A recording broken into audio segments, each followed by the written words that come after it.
Very dear to Lord Krishna on this earth, having taken shelter at the feet of the transcendental Lord. Obeisances unto you, O Master, O servant of Saraswati Goswami. You are so kindly preaching the message of Lord Chaitanya Dev and are delivering these Western countries which are filled with impersonalism and voidism. Reading from the preaching is the essence. Did we hear that we can just imagine how responsible a task is entrusted to a sadhu like Mahatma Vidura? That's the next one. We heard that or we did not? No. A sadhu is meant to preach.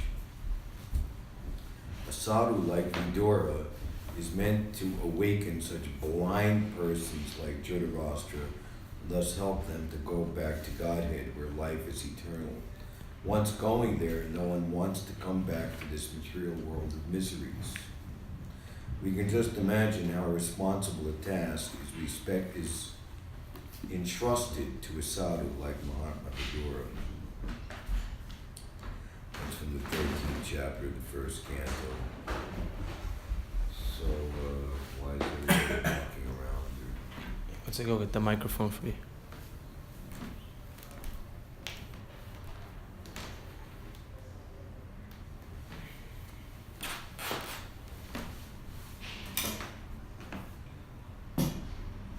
So a sadhu is meant to preach. Sadhu is not meant to think of how to live a comfortable life, be peaceful, do what I want to do. Sadhu is meant to preach, and that means being anywhere, not considering what's best, considering what's best to be what is best for helping as many people as possible. And as mentioned here, people are blind. They don't understand, Nasvarta Gatimi Vishnu. They don't understand that the ultimate goal of life is to achieve Vishnu and transcendental loving service to the Lord. Prabhupada points out again and again and again that we've gone through an evolutionary process, millions and millions and millions of years and births of suffering before finally coming to this human form of life, which is the only form of life where one can cultivate the knowledge of one's eternal loving relationship with Krishna, which is mentioned here, and going back home, back to Godhead, where life is eternal. So, for one who's actually awake, it's one thing to be awake, but then have the ability to wake up others. Hare Krishna.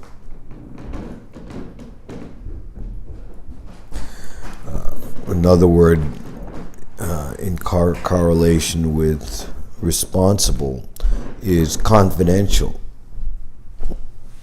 He opens my eyes with transcendental knowledge. He who gave me eyes to see is my Lord, birth after birth. So, going on Harinam Sankirtan, performing transcendental book distribution is the most responsible work. And as we were hearing, kriyasu, by manual labor or work. Here the word is mentioned, task. We can just imagine how responsible. So that's our meditation for today and forever and for the rest of our life and eternity. Responsibility. How great So we're always begging and praying to be empowered.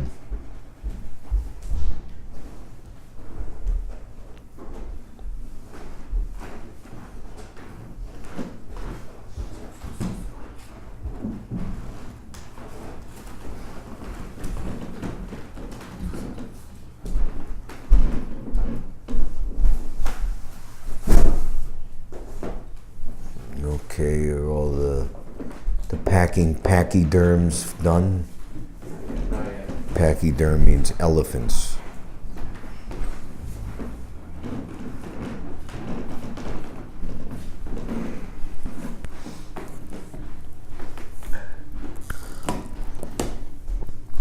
Om Namo Bhagavate Vasudevaya. Om Namo Bhagavate Vasudevaya. Om Namo Bhagavate Vasudevaya.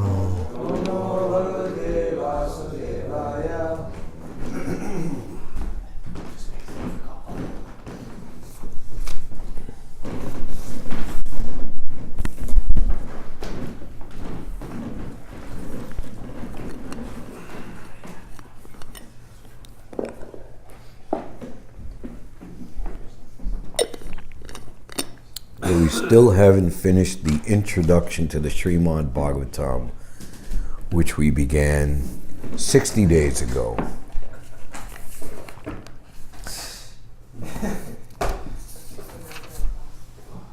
So I think we will complete it today because it's practically at the end. On the bank of the Dashvamedha Ghat at Prayag for 10 days, there's more?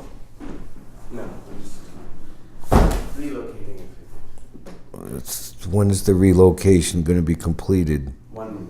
And all the walking around and stomping around? Almost.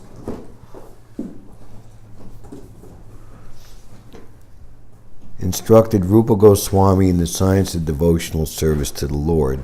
He taught the Goswami the divisions of the living creatures in the 8,400,000 species of life. Then he taught him about the human species. Out of them he discussed the followers of the Vedic principles, out of them the fruit of workers, out of them the empiric philosophers, and out of them the liberated souls. He said that there are only a few who are actually pure devotees of Lord Sri Krishna.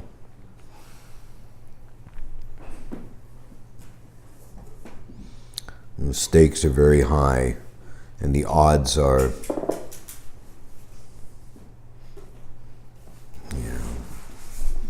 very, very few.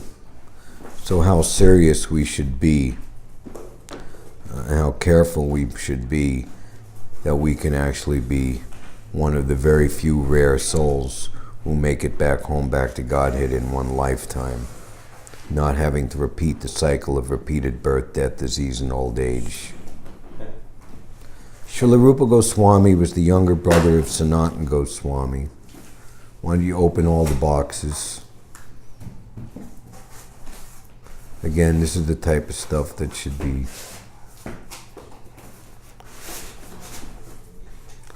done beforehand.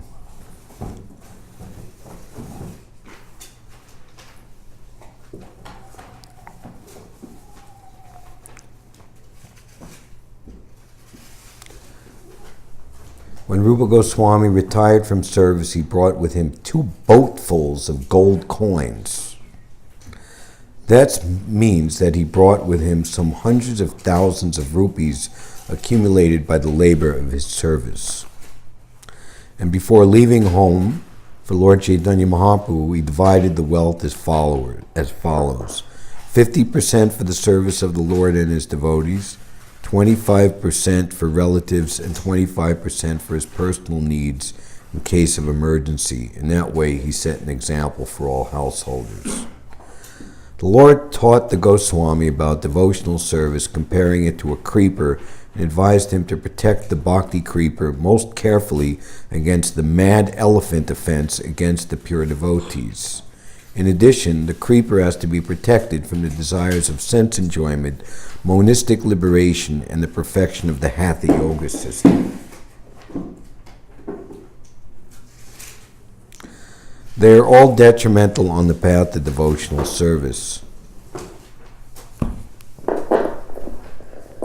Similarly, violence against living beings and desire for worldly gain, worldly reception, and worldly fame are all detrimental to the progress of bhakti or Bhagavad Dharma.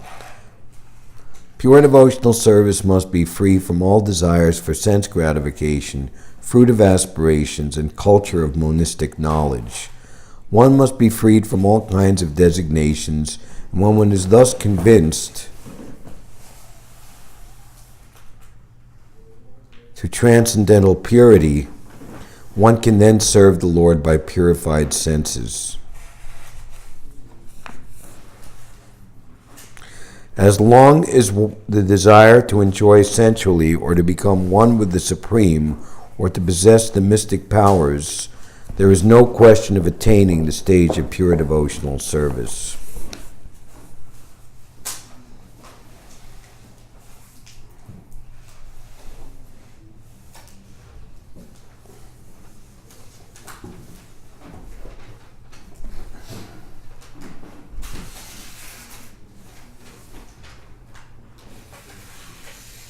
Because material conditioning is so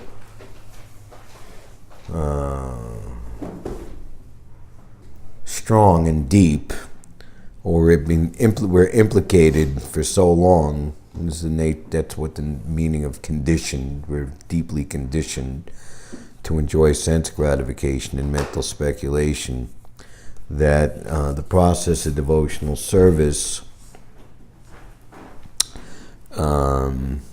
if we were to have revealed everything to the ultimate core of our conditioning, then practically speaking, we would have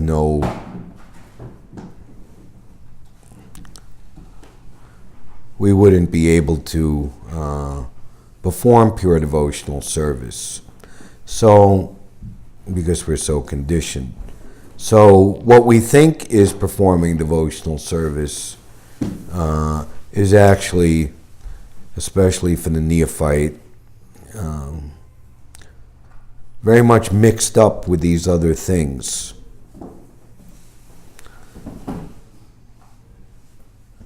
Desire for fruit of results, the desires for mystic powers, as Prabhupada was mentioning here.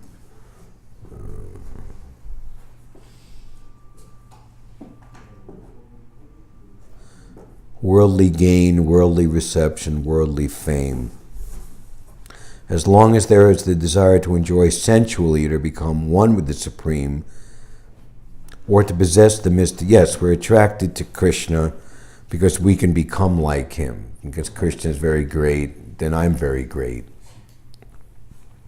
There is no question of attaining the stage of pure devotional service.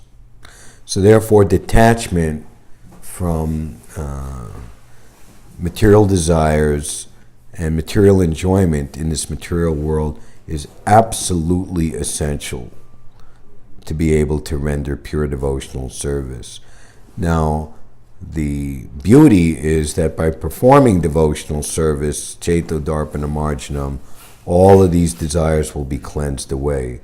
So the key is, or the trick is, to not stop performing devotional service. Therefore, for the sadhaka, following the standard rules and regulations of sadhana bhakti are absolutely essential. If one does not, then fall down is guaranteed. Devotional service is conducted under two categories, namely primary practice and spontaneous emotion. When one can rise to the platform of spontaneous emotion, he can make further progress by spiritual attachment.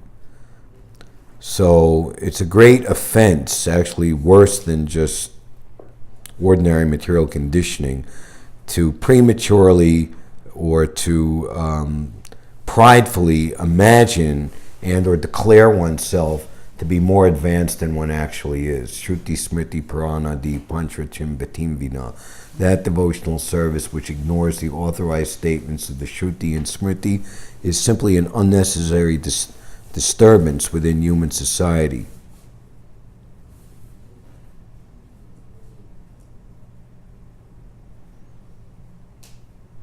So this bhava stage is only achieved when one is free from material desires. And Prabhupada has taught that this is the test of your actual advancement in devotional service. You don't need a certificate from others. Are you actually free from the desire to enjoy this material world in any way whatsoever? So therefore, performing devotional service under the guidance, able guidance of the Acharya, the pure devotee who is completely fixed up in the confidential mission of the Lord, which is the mission of the Lord is most dear to the Lord because the mission is conducted by the Lord's dearmost devotees. There will be no servant in this world more dear to me than he. There'll never be one more dear. So it's not that we want Krishna to become dear to us. He already is. But we want to become dear to Krishna or become re-endeared to him. So if we act in such a way that Krishna is pleased, and there's ways that Krishna is pleased more, and most. Just like opposite, there's sinful activities. Some are more severe, some are less severe. Sinful activities have proportionately more reaction or extremely severe reaction. So, in the same way, superior way, there's activities that please Krishna to some degree, but then there's activities that overwhelm Krishna and make him become controlled by the devotee's devotional service. So that type of devotional service, or following in the footsteps of those who are accomplished on that platform of devotional service, is the most powerful and efficacious method to become completely free from all childish, foolish, nonsensical, envious material desires in this world, and to renovate one's actual spiritual emotion fully. Transcendental devotional service has 5 stages of reciprocation. 1, the self-realization stage just after liberation from material bondage is called the Shanta, or neutral stage. 2, after that, when there is development of transcendental knowledge of the Lord's internal opulences, the devotee engages himself in the Dasya stage.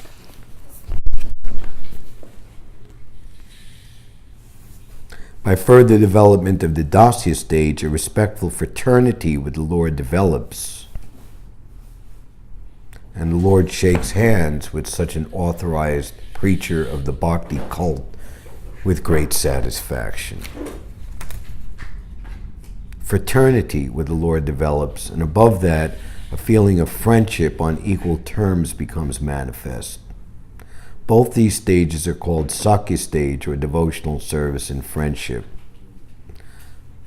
Above this is the stage of parental affection toward the Lord, and this is called the Vatsalya stage. So the more that the Lord seemingly depends on us, or depends on you, the devotee, to take care of something the Lord considers absolutely necessary, to that degree we can actually really understand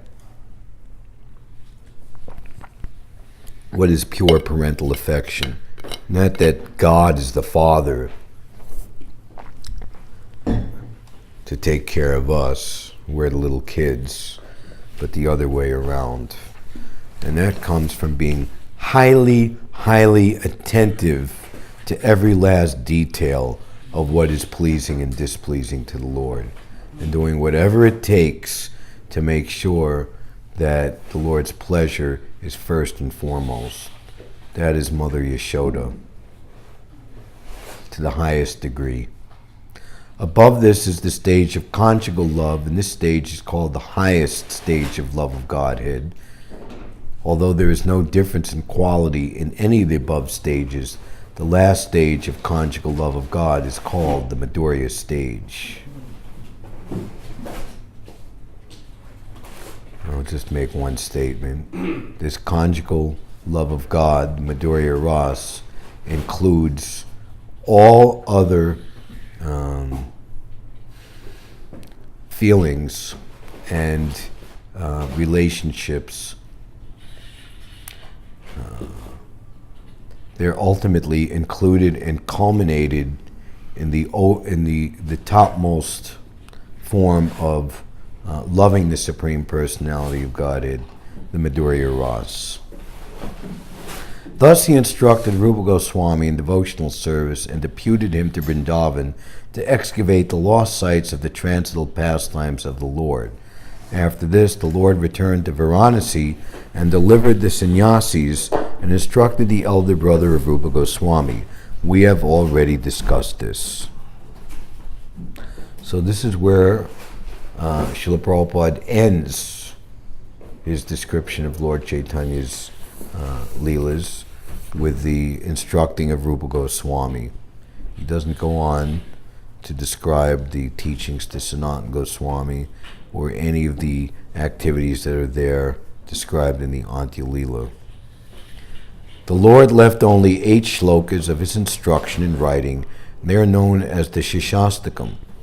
All other literatures of his divine cult were extensively written by the Lord's principal followers, the 6 Goswamis of Vrindavan and their followers.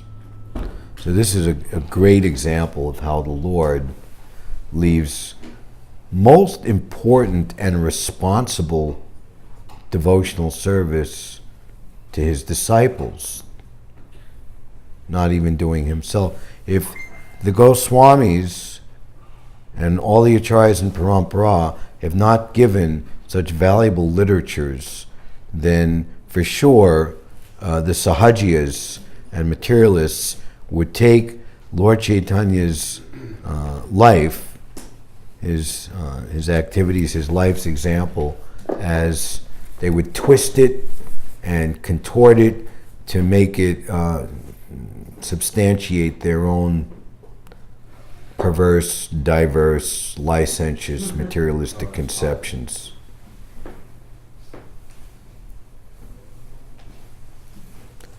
Lord Chaitanya didn't open any temples, he didn't install any deities, and he didn't write any books. Yet he's the Supreme Personality of Godhead. But so many temples, so many books,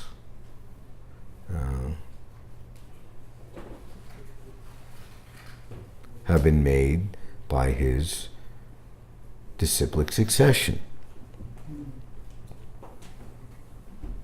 The cult of Chaitanya, Prabhupada goes on, the cult of Chaitanya philosophy is richer than any other, and it is admitted to be the living religion of the day. With the potency for spreading as, and this, and we hear Yuga-dharma, Prema-dharma, here's another nice term, Vishva-dharma, universal religion. We are glad that the matter has been taken up by some enthusiastic sages, like Bhakti Siddhanta Saraswati Goswami Maharaj and his disciples.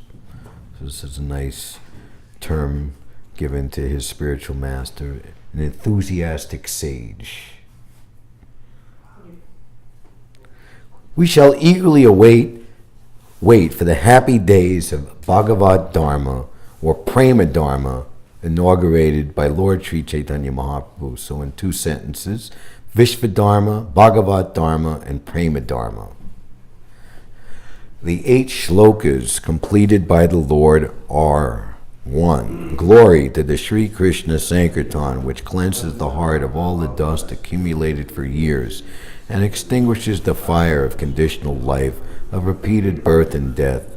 This Sankirtan movement is the prime benediction for humanity at large, because it spreads the rays of the benediction moon.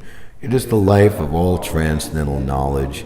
It increases the ocean of transcendental bliss, and it enables us to fully taste the nectar for which we are always anxious. O my Lord, your holy name alone can render all benediction to living beings, and thus you have hundreds and millions of names like Krishna and Govinda. In these transcendental names you have invested all your transcendental energies. There are not even hard and fast rules for chanting these names. O my Lord, out of kindness, you enable us to easily approach you. But I am so unfortunate that I have no attraction for them. One should chant the holy name of the Lord in a humble state of mind, thinking oneself lower than the straw in the street. One should be more tolerant than a tree, devoid of all sense of false prestige, and ready to offer all respect to others. In such a state of mind, one can chant the holy name of the Lord constantly. O Almighty Lord, I have no desire to accumulate wealth, nor do I desire beautiful women, nor do I want any number of followers. I only want your causeless devotional service, birth after birth. O son of Maharaj Nanda, Krishna, I am your eternal servitor. Yet somehow or other I have fallen into the ocean of birth and death. Please pick me up from this ocean of death and place me as one of the atoms at your lotus feet.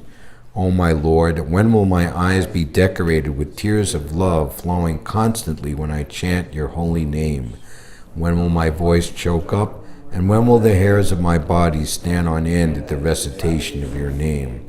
O Govinda, feeling your separation, I am considering a moment to be like 12 years or more. Tears are flowing from my eyes like torrents of rain, and I am feeling all vacant in the world in your absence. I know no one but Krishna as my Lord, and he shall remain so even if he handles me roughly by his embrace, or makes me broken-hearted by not being present before me. He is completely free to do anything and everything, but he is always my worshipful Lord, unconditionally. That concludes the introduction to Śrīmad-Bhāgavatam. Now that we are introduced by this introduction, we can recommence. We are reading the second chapter, Divinity and Divine Service. And what text number are we reading?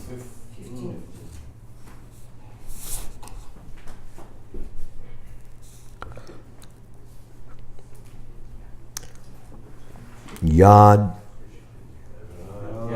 Anudya Asina Yukta Karma Kranti Nibandhanam Chindanti Kovida Tasya Ka Na Kuryat Kata Ratim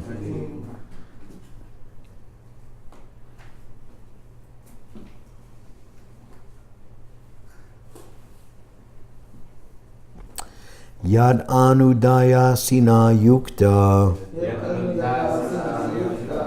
Karma Granti Nibandhanam Chindanti Kovidastasya Kona Kuryat Kataratim Yad Anudasina Yukta Karma Granti Nibandhanam Chindanti Kovidastasya Kona Kuryat Kataratim.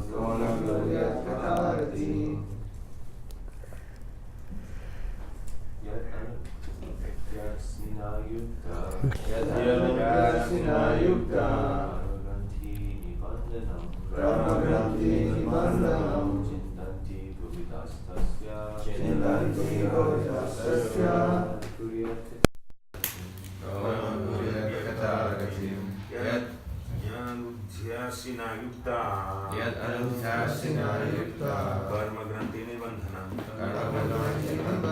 Chintanti Kavidastasya Kona Kuryat Tathartim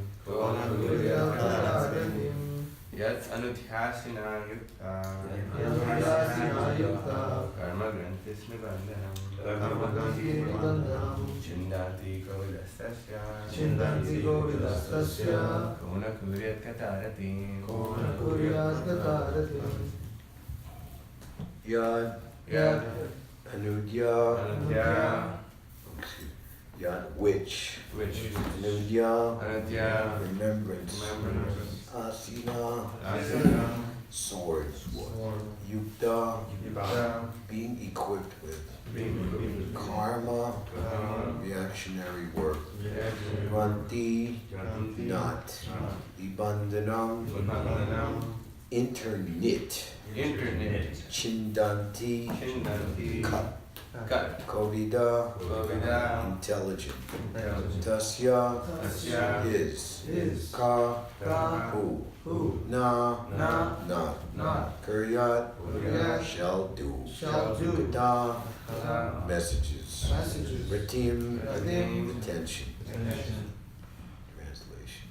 With sword in hand, intelligent men cut through the binding knots of reactionary work, karma, by remembering the personality of Godhead.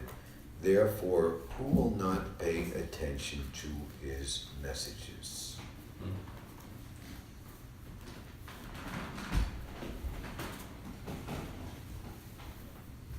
Purport. The contact of the spiritual spark with material elements creates a knot which must be cut if one wants to be liberated from the actions and reactions of fruitive work. Liberation means freedom from the cycle of reactionary work. This liberation automatically follows for one who constantly remembers the transcendental pastimes of the personality of Godhead. This is because all the activities of the Supreme Lord, his Leela, are transcendental to the modes of the material energy. They are all attractive spiritual activities, and therefore constant association with the spiritual activities of the Supreme Lord gradually spiritualizes the conditioned soul and ultimately severs the knot of material bondage. Liberation from material bondage is, therefore, a byproduct of devotional service. Attainment of spiritual knowledge is not sufficient to ensure liberation. Such knowledge must be overcoated with devotional service so that ultimately the devotional service alone predominates. Then liberation is made possible. Even the reactionary work of the fruitive workers can lead one to liberation when it is overcoated with devotional service. Karma overcoated with devotional service is called karma yoga. Similarly, empirical knowledge overcoated with devotional service is called jnana yoga. But pure bhakti yoga is independent of such karma and jnana because it alone can not only endow one with liberation from conditional life, but also award one the transcendental loving service of the Lord. Therefore, any sensible man who is above the average man with a poor fund of knowledge must constantly remember the personality of Godhead by hearing about him, by glorifying him, by remembering him, and by worshiping, always, without cessation. That is the perfect way of devotional service. The Goswamis of Vrindavan, who were authorized by Sri Chaitanya Mahaprabhu to preach the bhakti cult, rigidly followed this rule and made immense literatures of transcendental science for our benefit. They have chalked out ways for all classes of men in terms of the different castes and orders of life in pursuance of the teachings of Śrīmad-Bhāgavatam and similar other authoritative scriptures.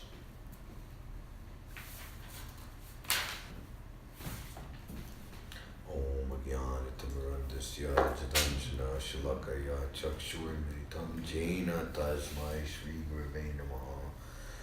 Shri Chaitanya Manobhishtam Stapidam Yena Bhutale Swayam Rupa Kadamayam Dadati Svavatam Vandeham Shri Guru Shri Uta Pada Kamalam Shri Gurun Vaishnavam Shri Rupam Sagrikatam Sahagana Raghunathan Vitam Tam Sajivam Sadvaitam Savarutam Vijana Sahitam Shri Krishna Chaitanya Devam Shri Radha Krishna Madan Sahagana Lalita Shri Vishaka Vitam Scha.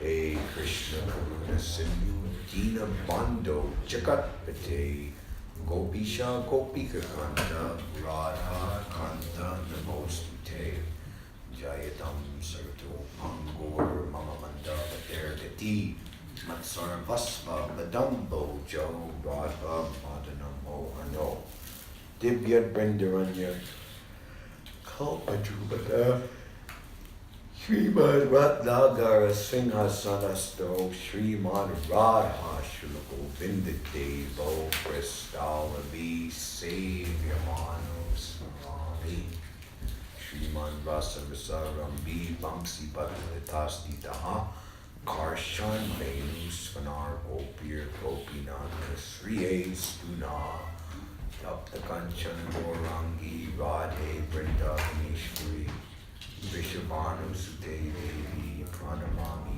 Namipriye Panchakalpa Dubhyascha Krishna Devacha Vitanamamanibiyo Jai Shri Krishna Chaitanya Prabhu Nityananda Shri Advaita Gadadhar Shri Vasari Gaura Bhakta Vrinda Hare Krishna Krishna Krishna Hare Hare Hare Rama Rama Hare Hare.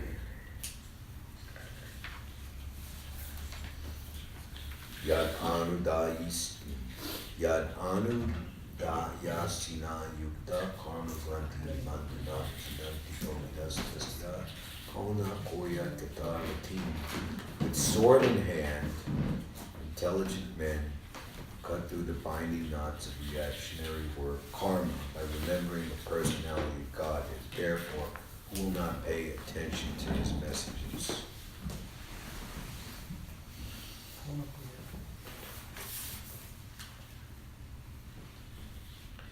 Prabhupada begins the purport. The contact of the spiritual spark, the living entity, the spirit soul, you, me, ourselves, with material elements creates a knot which must be cut if one wants to be liberated from the actions and reactions of work. So, fruitive work means activities performed in ignorance of one's eternal relationship with Krishna, which, impelled by the illusory energy, makes one try to satisfy one's desire for happiness. Sentient beings, senses, are always desiring pleasure and gratification. We are Anandamayo Vyasad. We're meant to enjoy on the platform of Ananda, Satchit Ananda, the platform of eternity, knowledge, and real bliss, real happiness. But such Ananda can only be reciprocated with the Parabrahman, the supreme Paramananda, Krishna himself. He is the supreme Ananda, the source of unlimited pleasure. Krishna, the reservoir of pleasure. So, it's defined here, definitely. Liberation means freedom from the cycle of reactionary work. Can I see the 11th canto, which would probably be part 1, because I want to look at Hamsa Avatar, enlightens Lord Brahma and the 4 Kumaras. So, when Haridas Thakur was speaking in the assembly of Raghunath Das Goswami's father and uncle, very, very rich men, and they were also, it would be the Brahmins received so much charity from them. So one time there was a meeting in their house, and the discussion how to achieve liberation came up. And who was it who was saying that liberation is achieved with great labor and struggle and many, many years of tapasya and austerity. Who was in the offended Haridas? Was that Gopal? No.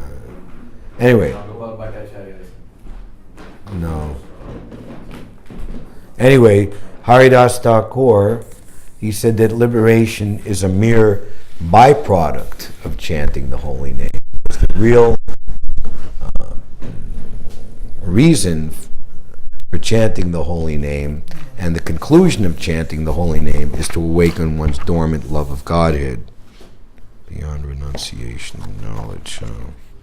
Actually, I need part 2. Sorry. I don't know how this volume, newfangled volumes work, right?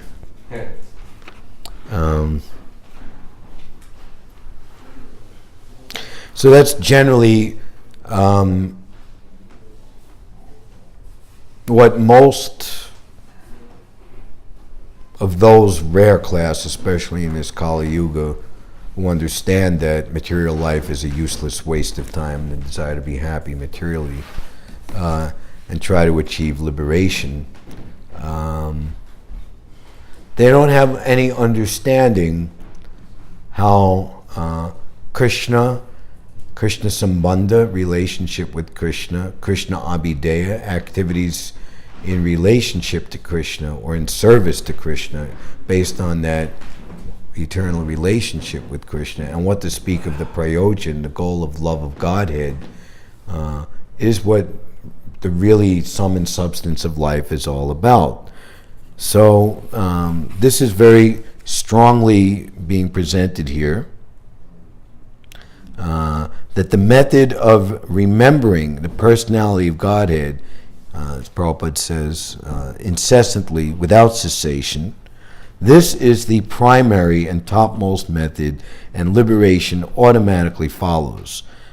Liberation means freedom from the cycle of reactionary work. This liberation automatically follows for one who constantly remembers the transcendental pastimes of the personality of Godhead.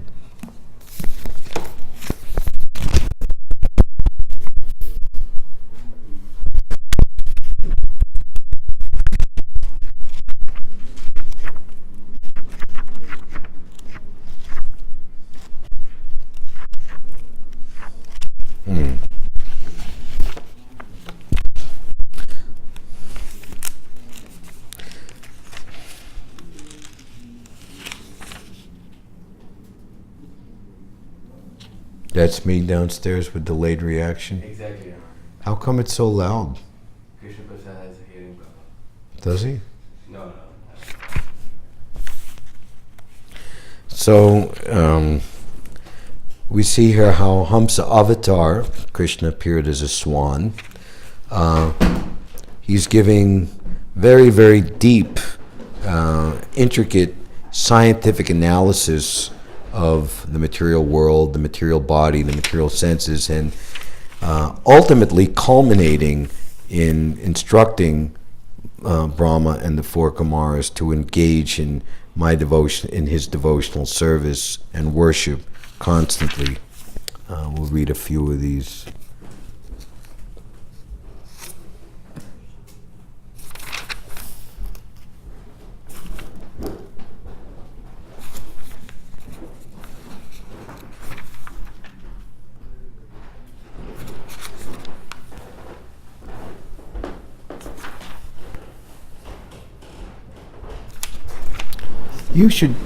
You should consider how, by the influence of my illusory energy, 3 states of the mind caused by the modes of nature have been artificially imagined to exist in me.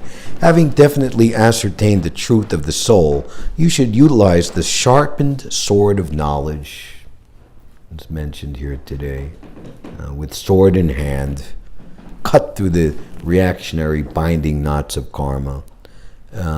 Sharpened sword of knowledge acquired by logical reflection and from the instructions of sages in Vedic literatures.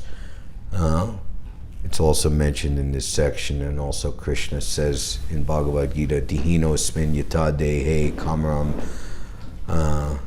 that we're passing through various stages of life, we're infant, and we're boyhood, adolescent, youth, fully grown, then we become old. But we're the witness to all of these stages. We're completely distinct.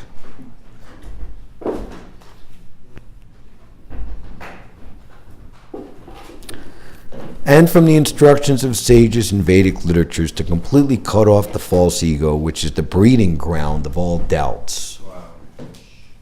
That's amazing.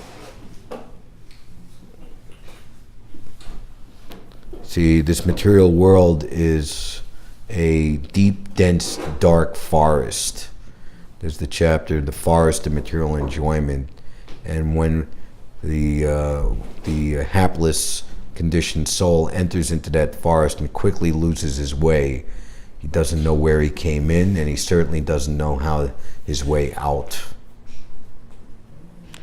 But Vivyasyatmika Buddhir Ekeha Kurunandana, pure devotees who are fixed in service to the Lord, they know everything, how they came here, where they're at, and how to get out, where they're going. Everything is very, very clear to them. Everybody thinks they're so smart with their smartphone. Virtual time, the bus, and the MapQuest, and the what is that other thing called when you talks to you when you drive in the car? GPS. GPS. What's that mean? Global positioning system. Global what? Positioning systems. Right.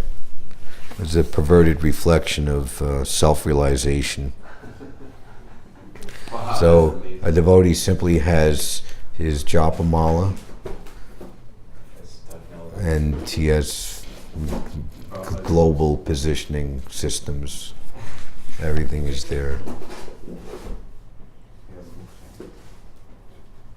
Breeding ground of all of you should then worship me, who am situated within the heart. One should see that the material world is a distinct illusion appearing in the mind, because material objects have an extremely flickering existence and are here today and gone tomorrow. They can be compared to the streaking red line created by whirling a fiery stick.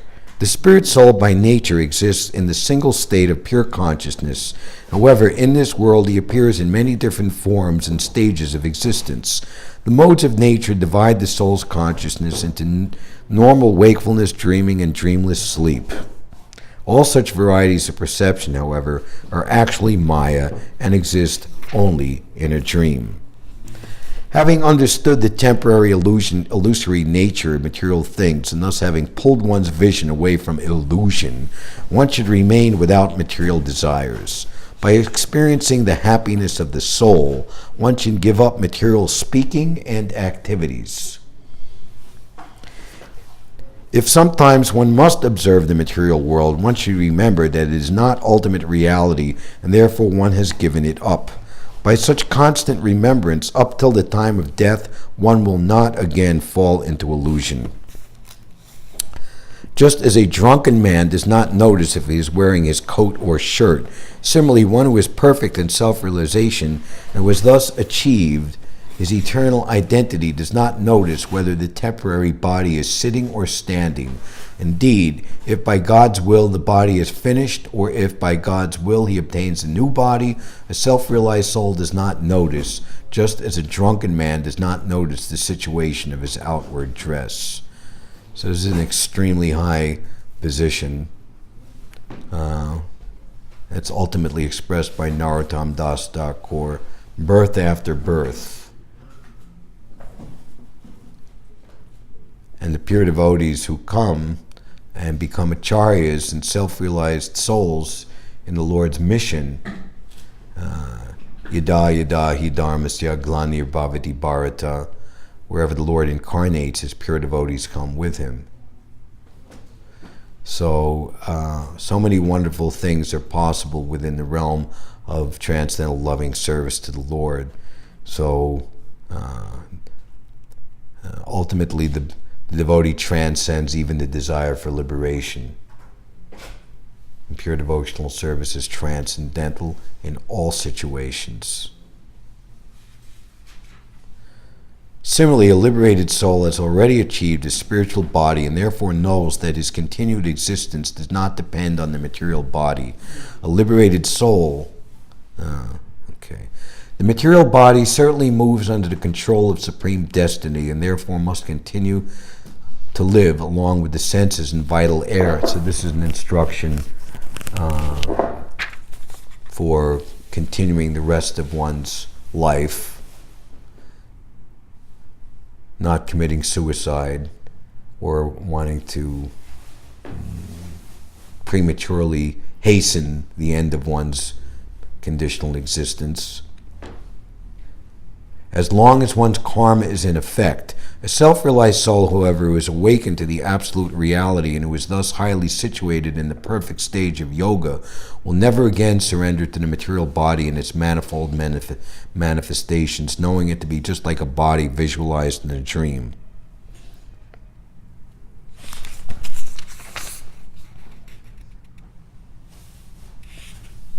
My dear Brahmins, I have now explained to you this confidential knowledge of Sankhya, by which one philosophically distinguishes matter from spirit, and of Ashtanga Yoga, by which one links up with the Supreme.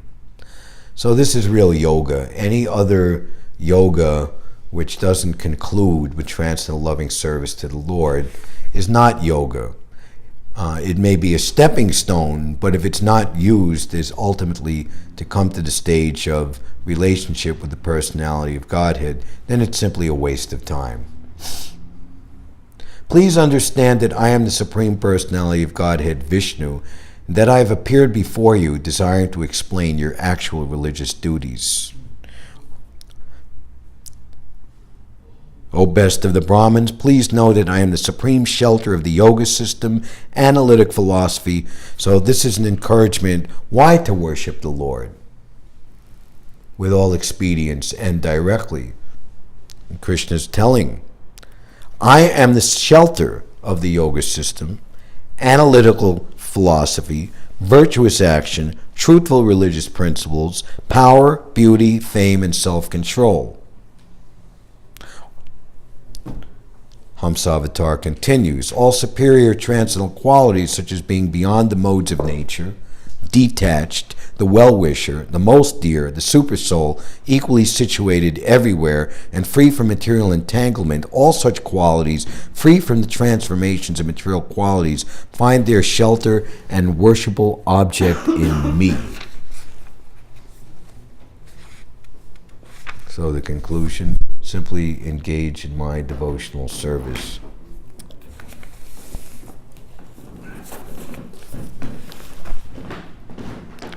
Liberation automatically follows for one who constantly remembers the transcendental pastimes of the personality of Godhead. This is because all the activities of the Supreme Lord, his Leela, are transcendental to the modes of material energy. So,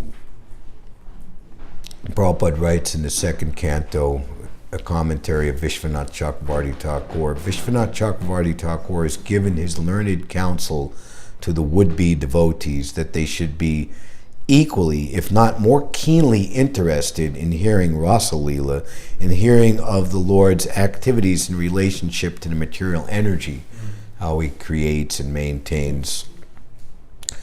Why? Because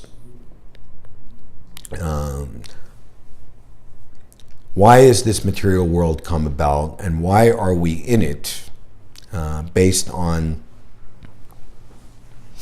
the desire to be apart from Krishna, this will very powerfully and quickly eradicate our desire to enjoy materially on any level, gross or subtle, and our original tendency to love Krishna in a particular way will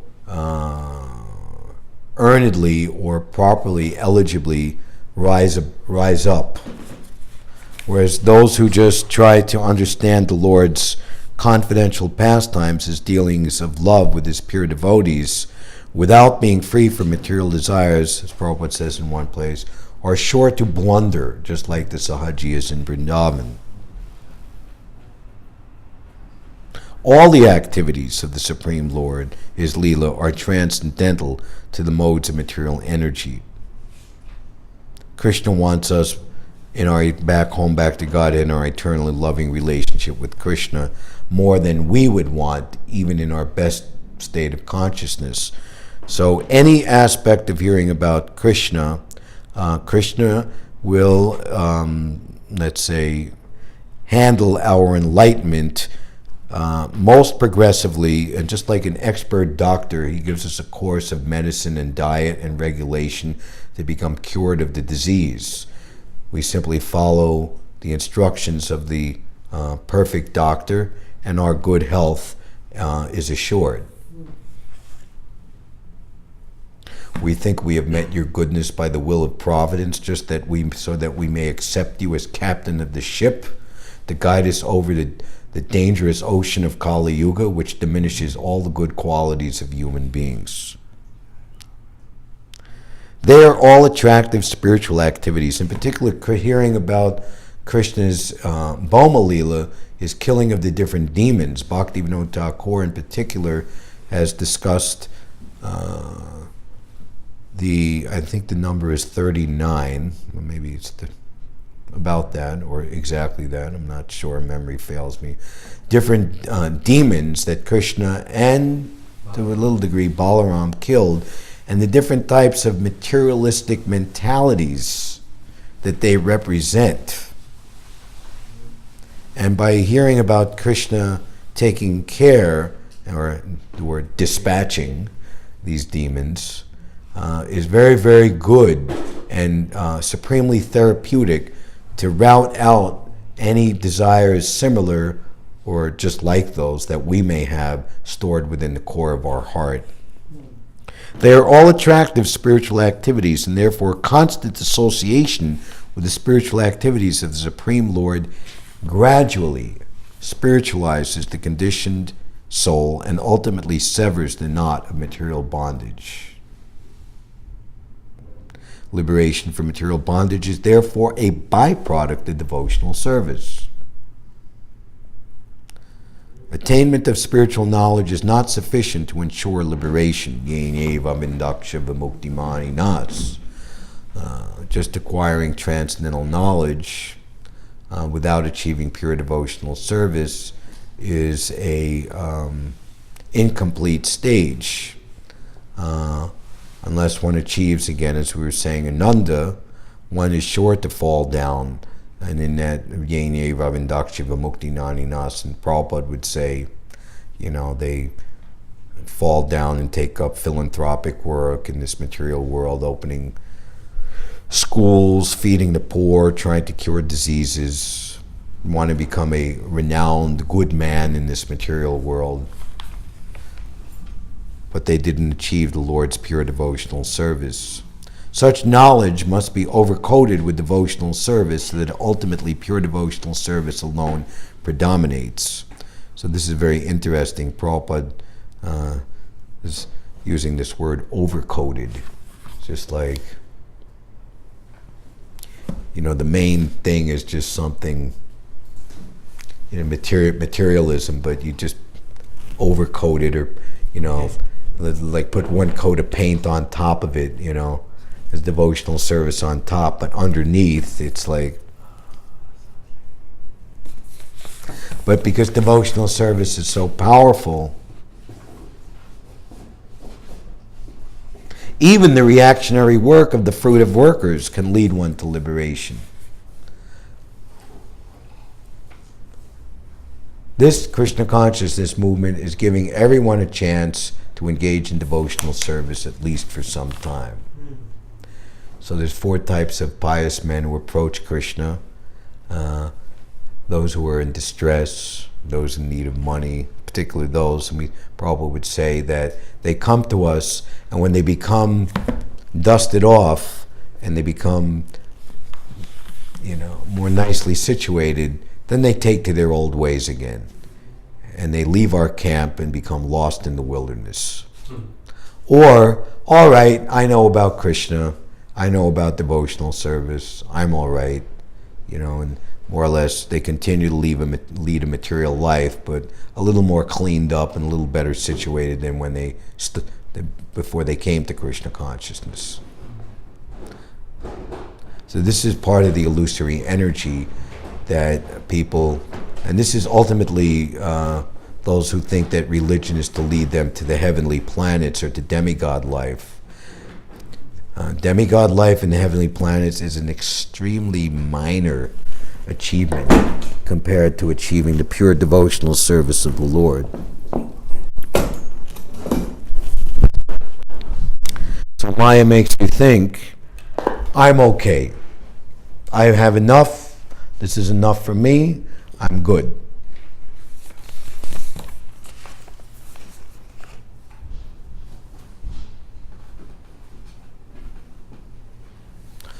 So, Prabhupada in the room conversation in Atlanta in 1975, he's talking with some scholars saying, coming to God for any reason is good. But this type of coming to God will keep one in the material world. This is, instead of going back to God, and in one lifetime, it might be 3 lifetimes, 7 lifetimes, 10 lifetimes. But at least it guarantees that one takes a human birth. Then liberation is made possible. Even the reactionary work of the fruit of workers can lead one to liberation when it's overcoated with devotional service. Karma overcoated with devotional service is called karma yoga. Similarly, empirical knowledge overcoated with devotional service is called jnana yoga. But pure bhakti yoga is independent of such karma and jnana because it alone can only endow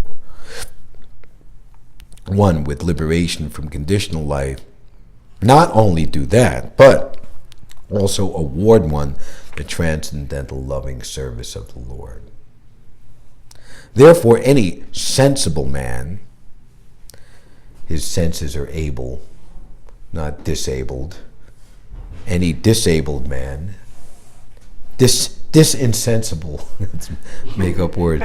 Therefore, any sensible man who is above the average man with a poor fund of knowledge must constantly remember the personality of Godhead, because this is life.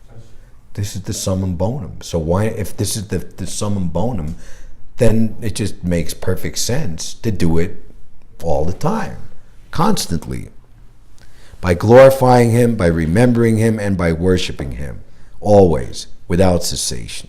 That is the perfect way of devotional service. The Goswamis of Vrindavan, who were authorized by Chaitanya Mahaprabhu to preach the bhakti cult, rigidly followed this rule.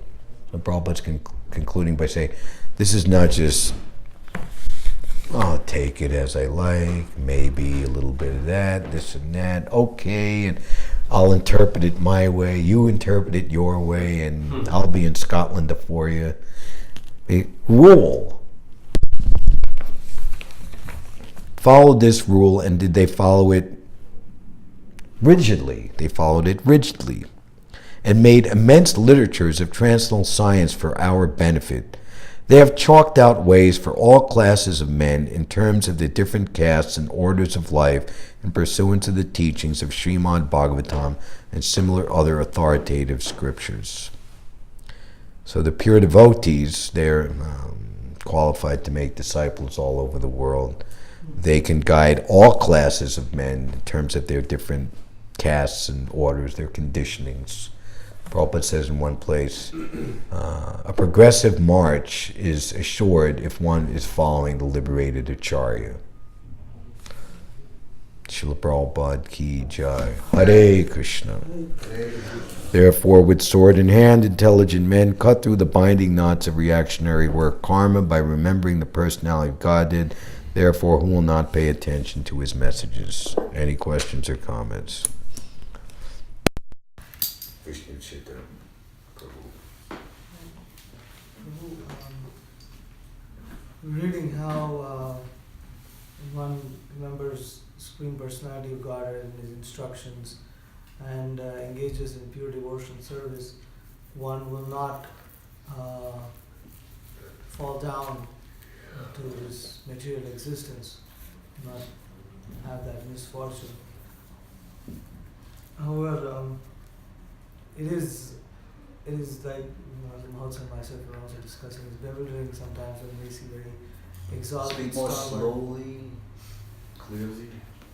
We see when many exalted, stalwart devotees, at least in the short history of our movement, meet some unfortunate circumstances. So, as practicing sadhakas, it's always on the back of our mind, how do we protect ourselves from such misfortune? Wow. It's a big topic, and there's many different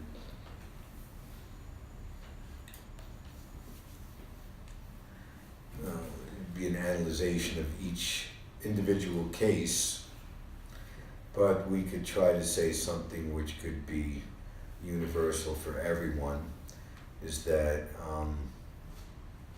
one must always be cultivating a humble service mood, and whether one is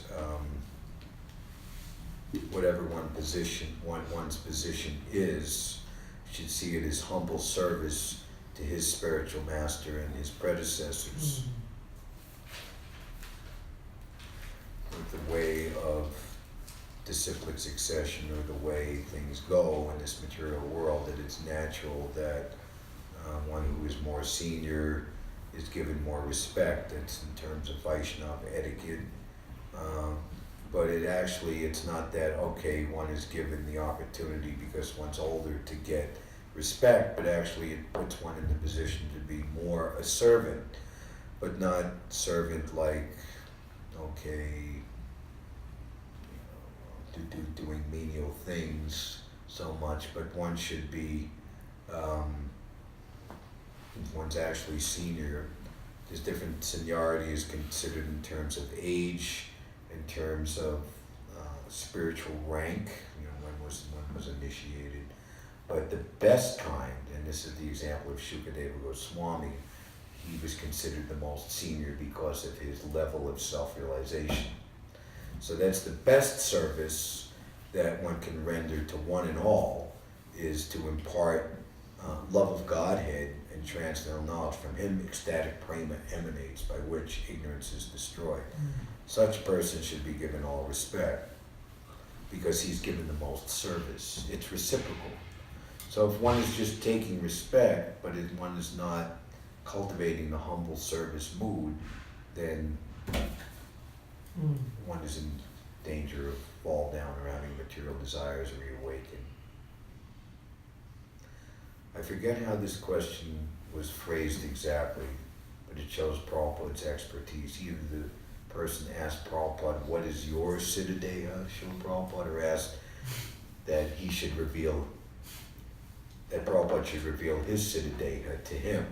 And Prabhupada said, let's take it as the second one. What is my Siddhadeha? Your Siddhadeha is Trinadapi Suniche Na Gorita Saheshnana Amanina Manadena Kitaniya Samadi. That is your Siddhadeha. So every devotee begins at a certain point, and brand new devotee is just a humble servant of his spiritual master. So even if he, so to speak, rises up the ranks in the ISKCON movement or the spiritual institution, it's imperative that he always keeps that original mood of service, because we're all simply servants of the spiritual master.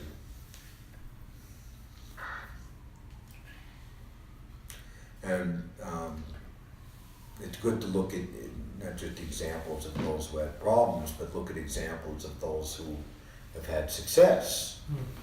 That would be, let me conclude the answer to the question.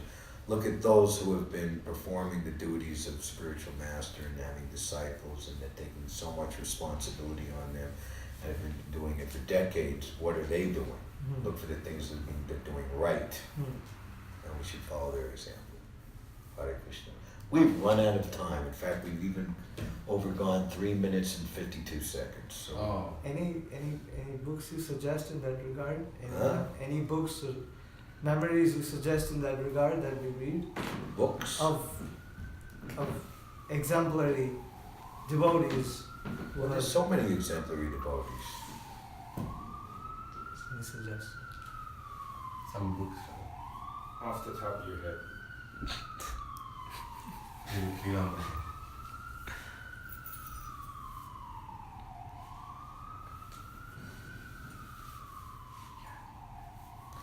There's so many good examples of devotees who are doing wonderful things for Prabhupada's movement and are very, very sincere. So many. All right. Thank you. One, that's all? Okay. I have a question. Or you guys? I was just adjusting the microscope, Well, the periscope. concerning devotees and devotional service, so the first offense, blaspheming devotees who have dedicated their lives to the propagation of the name of the Lord. So what does it actually mean? Because they may not be performing devotional service anymore. So are they dedicated, or they were dedicated, or they're still dedicated? Are they going to be dedicated? What is that verse that says, even if one falls down, They have no, No. you know, the man who does his all his duties very, very, very nicely, but not devotional service, he gains nothing. But one who falls down, he's not the loser. That's Yeah. Narada Muni's prayers. Koatra. Koatra. Amuda Bushyakim. I forgot the start. What's the English? Bhajatam. Bhajana Pakko Atapata Tato Yati. So even if a person, even if a sadhaka, I'm paraphrasing, does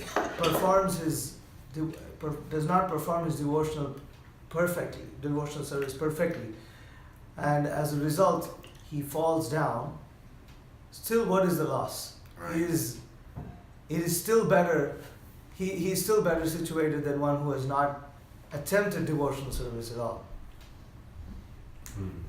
One who has forsaken his material Yeah. occupations to engage in devotional service to the Lord may sometimes fall down while in an immature stage, No, not this one. yet there is no danger of his being unsuccessful. This is similar, but this is different.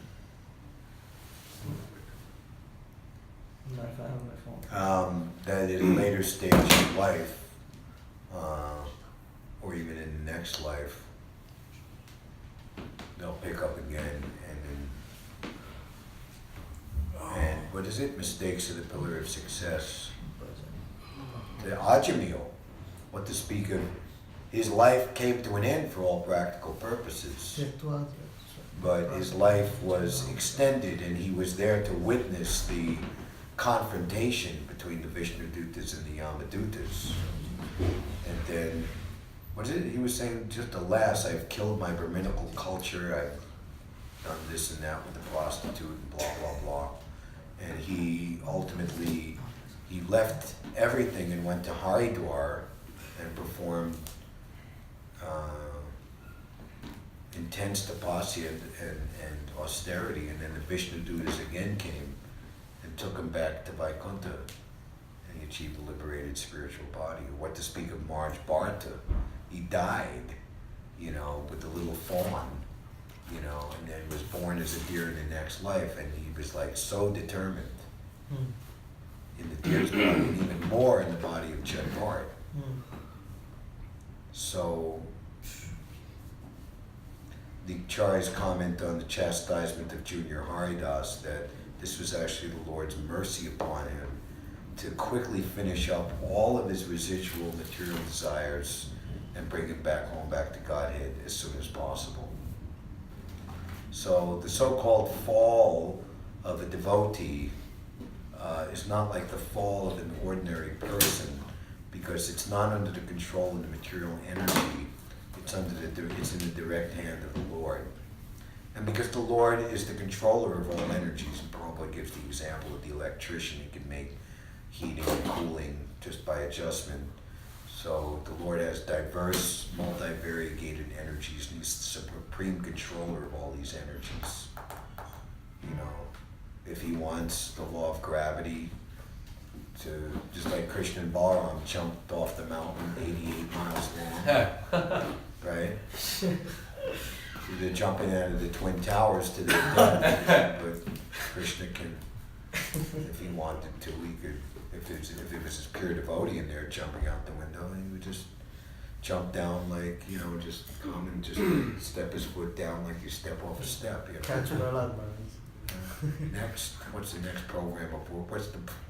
What's the Lord's next program of work, you know? We got So, verse right here. One who has forsaken his material occupations to engage in the devotional service of the Lord may sometimes fall down in an immature stage. Yet, there is no danger of his being unsuccessful. On the other hand, a non-devotee, though fully engaged in occupational duties, does not gain anything. yet at the same time, Prabhupada has given us the way of life and the formula so that we don't fall down. You can see Prabhupada on the 21st of October 1977 translating the Śrīmad-Bhāgavatam, and he's saying there that one must develop the mode of goodness, always being neat and clean, rising from Mangal Artik. If we fall from the cultivation of the mode of goodness, then life becomes very, very dangerous. So there's the modes of material nature, goodness, passion, and ignorance, and we're always meant to cultivate the mode of goodness, which is the springboard for Shuddha Sattva goodness, by which one can actually achieve the Lord's pure devotional service of the Lord. And coming to that platform, there's no question of falling down, ever. So we should be very, very strict to live a proper way.